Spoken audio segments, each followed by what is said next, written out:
আসসালামু আলাইকুম রহমতুল্লাহি ওবরকাতুহু। সম্মানিত দর্শক, ঢাকা দক্ষিণ সিটি কর্পোরেশনের মেয়র পদ নিয়ে সাবেক মেয়র ঢাকার জনাব সাদেক হোসেন খোকার ছেলে ইঞ্জিনিয়ার সারাক তিনি যে আন্দোলন করছেন, সে আন্দোলনের ফলে গত ১ মাস ধরে দক্ষিণ সিটি কর্পোরেশনের কার্যক্রম কার্যত বন্ধ। ঢাকা শহরের ময়লা আবর্জনা পরিষ্কার করা এবং মশা মারার মতো দুটো কাজ ছাড়া অন্য প্রায় সব গুরুত্বপূর্ণ কর্মকাণ্ড বন্ধ রয়েছে। সিটি কর্পোরেশনের যারা কর্মকর্তা তারা অফিস করতে পারছেন না। কেউ যদি অফিস করার চেষ্টা করছেন, তবে এশরাক সমর্থক যারা এই সিটি কর্পোরেশন ভবন এই মুহূর্তে ঘেরাও করে আছেন, তালা দিয়ে রেখেছেন, তাদের হাতে লাঞ্ছিত এবং অপমানিত হচ্ছেন। জনাব এশরাক মাঝে মধ্যে সেখানে যাচ্ছেন এবং তার সমর্থকদেরকে তিনি উৎসাহ দিচ্ছেন এবং তিনি যে কথাবার্তা বলছেন, কর্মকাণ্ড চালাচ্ছেন, তাতে এই যে পবিত্র ঈদুল আজহার আগে তিনি যেভাবে ঘোষণা দিয়েছেন যে তাকে যদি নির্দিষ্ট সময়ের মধ্যে শপথ পড়ানো না হয়, সেক্ষেত্রে তিনি নিজেই শপথ পড়ে নেবেন এবং মেয়র হিসেবে, নির্বাচিত মেয়র হিসেবে কর্মকাণ্ড শুরু করে দেবেন।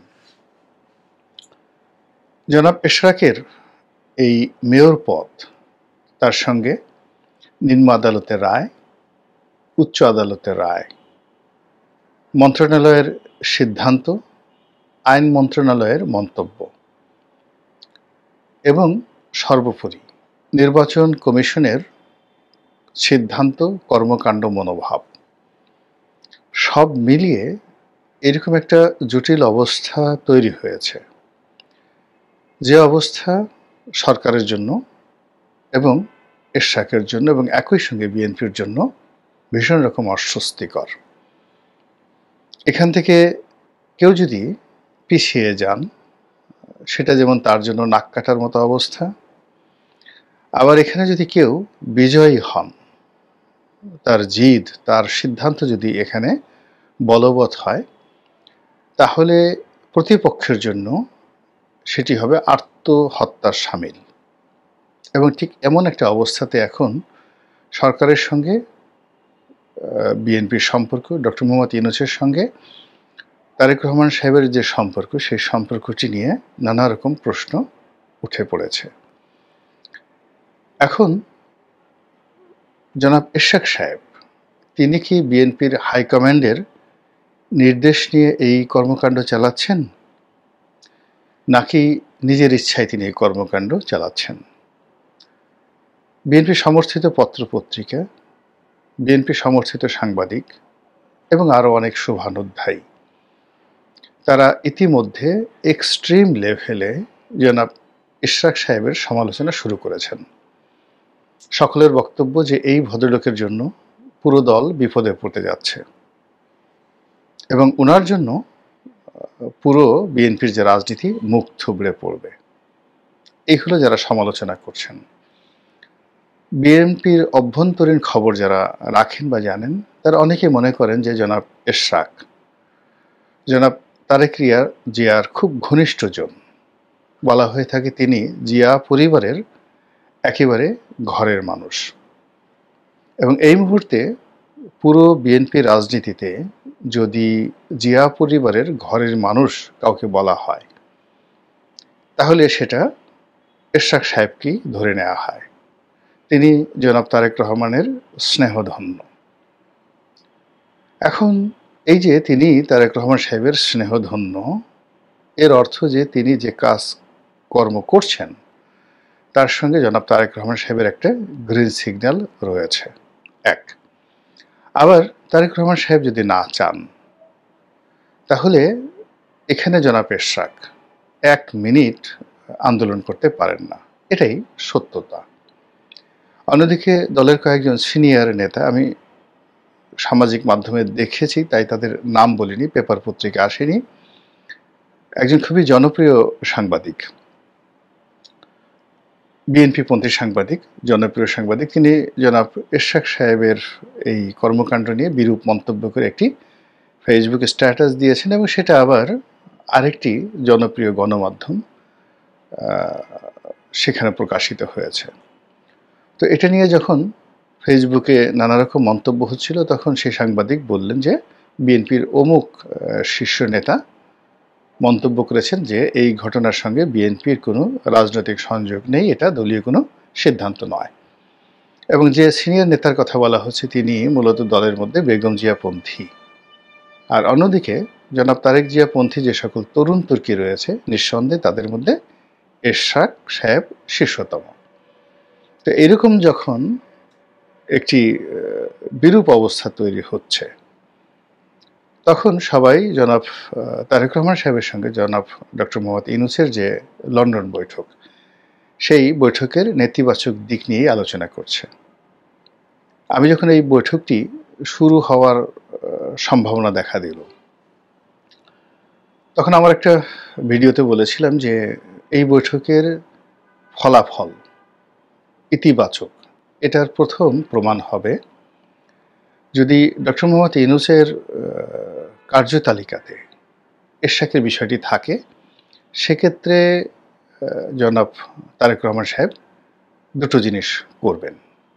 এক, এরশাদের এই মেয়র পদটি তিনি ডক্টর মোহাম্মদ ইউনূসের কাছ থেকে আদায় করে নেবেন, অথবা ডক্টর মোহাম্মদ ইউনূস তিনি যে কোনো মূল্যে তার সরকারের মুখ রক্ষার জন্য এই এরশাদ সাহেবের এই বিষয়টি ধামাচাপা দেওয়ার জন্য তারেক রহমান সাহেবকে অনুরোধ করবেন।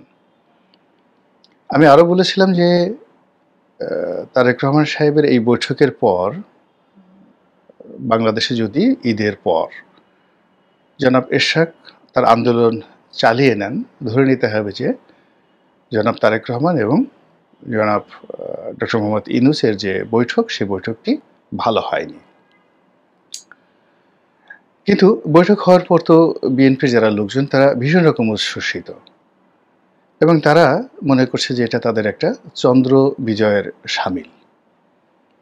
এই বৈঠকের ফলে বিএনপি রাজনৈতিক কর্তৃত্ব লাভ করেছে, সম্মান লাভ করেছে, মর্যাদা লাভ করেছে এবং তারেক রহমান সাহেবের জন্য বাড়ি প্রস্তুত করা হচ্ছে এবং তিনি খুব দ্রুত বাংলাদেশে এসে রাজনীতির হাল ধরবেন, এভাবেই পত্রপত্রিকায় খবর ছাপা হচ্ছে। সেক্ষেত্রে বাড়ির ছবি, বাড়ির গেটের ছবি পত্রপত্রিকায় প্রকাশিত হচ্ছে। এবং আপনারা জানেন যে তারেক রহমান সাহেবের বাংলাদেশের আগমন এবং রাজনৈতিক কর্তৃত্ব গ্রহণ, নেতৃত্ব গ্রহণ তার দলের, এ সব কিছুই নির্ভর করবে প্রশাসনের শুভদৃষ্টি এবং ডক্টর মোহাম্মদ ইউনূসের যে সহানুভূতি তার উপর। এবং তারেক রহমান সাহেব বাংলাদেশের মাটিতে পাড়া দেওয়ার সঙ্গে সঙ্গে সমস্ত রাজনৈতিক যে অ্যাটেনশন, এটা তার দিকে চলে যাবে। পেপার পত্রিকা, সাংবাদিক, সাধারণ মানুষের দৃষ্টি, এমনকি তিনি যেখানে যাবেন, যদি আগামী কয়েক মাসে ধরুন তার মেজর কোনো ভুল না হয়, তাহলে জনগণ পঙ্গপালের মতো তার জনসভাতে হাজির হবেন, তার বাড়ির সামনে লোকজনের ভিড় থাকবে। তো সেক্ষেত্রে যে সকল খুচরা পার্টি, লতাপাতা পার্টি কিংবা কসুল্লতি পার্টি, যারা এখন তারেক রহমান সাহেবের ওসিলা করে বিএনপির মিত্রতা দেখিয়ে বড় বড় কথা বলছেন যে আমার সঙ্গে অমুকের কথা হয়েছে, ভাইয়ের কথা হয়েছে, ইত্যাদি ইত্যাদি, সে সকল মানুষ বা সে সকল দল, এদের কোনো অস্তিত্ব থাকবে না। তারা বিএনপি অফিসের সামনে যেতে পারবে না।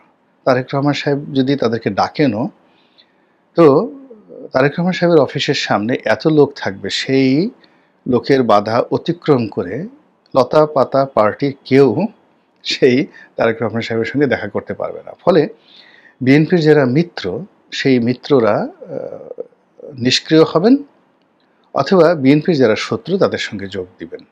এর বাইরে কোনো কর্মকাণ্ড ঘটবে না। কিন্তু এখন দূর থেকে তারেক রহমান সাহেব যদি কাউকে টেলিফোন করেন, কারোর সঙ্গে কথা বলেন, অথবা কেউ যদি তারেক রহমান সাহেবের সঙ্গে কথা বলেন, সেখানে একটা বন্ধুত্ব এবং বন্ধন তৈরি হয়ে যায়। তারেক রহমান সাহেবের পক্ষ থেকে কোনো কিছু বলা না হলেও যিনি টেলিফোনে কথা বলেন বা ফোন করেন, তিনি একটা তৃপ্তিতে ভোগেন যে তার সঙ্গে নেতার কথা হয়েছে, এবং এভাবে অনেকেই বিএনপির বন্ধুত্ব বলয়ে নিজেদেরকে শক্তিশালী মনে করছেন। কিন্তু তারেক রহমান সাহেব আসার পরে সেখানে আসলে তার সঙ্গে বিএনপির নেতাকর্মী, বিএনপির পদপদবীধারী এবং বিএনপির যারা ঘনিষ্ঠজন, কেবলমাত্র তারাই সেখানে ঢোকার অনুমতি পাবেন, ঢুকতে পারবেন বা ঢোকার মতো নৈতিক মনোবল থাকবে। আপনি ধরুন বিএনপির পল্টন অফিসে তারেক রহমান সাহেব আসবেন, একেবারে যেদিন উনি বসবেন সেদিন দেখা গেল অফিসের সামনে 10-15 হাজার লোক সবসময় থাকবেন। আর যেদিন প্রথম জনসভা হবে সেদিন তো বলাই বাহুল্য, কত লোক যে হবেন তার কোনো ইয়াত্তা নেই। তো সেখানে বিএনপির মিত্র হিসেবে যারা এখন পরিচয় দিচ্ছেন, তারা গাড়িতে করে নেমে ওই অফিসের সামনে গিয়ে মঞ্চে উঠবেন, এর মধ্যেই অনেক ঘটনা ঘটে যাবে। তো যাই হোক, এরকম একটা জটিল অবস্থা যখন চলছে বাংলাদেশে, ঠিক সেই সময়টাতে এরশাদ সাহেবের এই ঘটনা ইঙ্গিত দিচ্ছে যে তারেক রহমান সাহেবের সঙ্গে ডক্টর মোহাম্মদ ইউনূসের যে সম্পর্ক বা তার যে বৈঠক, সেই বৈঠকের ইতিবাচক ধারা এখন আর অব্যাহত নেই। ইতিমধ্যে জনাব সালাউদ্দিন সাহেব বৈঠক করেছেন জাতীয় ঐক্যমত্য কমিশনের সঙ্গে, এবং সেই বৈঠকে জামায়াত ইসলামী আসেনি, আরও অনেক দল আসেনি যারা আলাদা বৈঠক করতে চাচ্ছে। তাহলে স্পষ্টতই বোঝা যাচ্ছে যে বিএনপির সঙ্গে অন্যান্য যে রাজনৈতিক দল, তাদের একটি স্পষ্ট দূরত্ব তৈরি হয়ে গেছে, এবং সেই দূরত্ব লন্ডন বৈঠকের কারণে। এখন সেই লন্ডন বৈঠকের যে ফলাফল, সেই ফলাফলটা যদি বিএনপি ঘরে তুলতে না পারে, তাহলে রাজনৈতিক অঙ্গনে যে শত্রুতা তৈরি হচ্ছে, এটা তার প্রথম বাধা। আর দ্বিতীয় বাধা নয়, ঠিক বিপদ এবং বিপত্তি হয়ে পড়বে যখন রাষ্ট্রশক্তি বিএনপির বিরুদ্ধে চলে যাবে।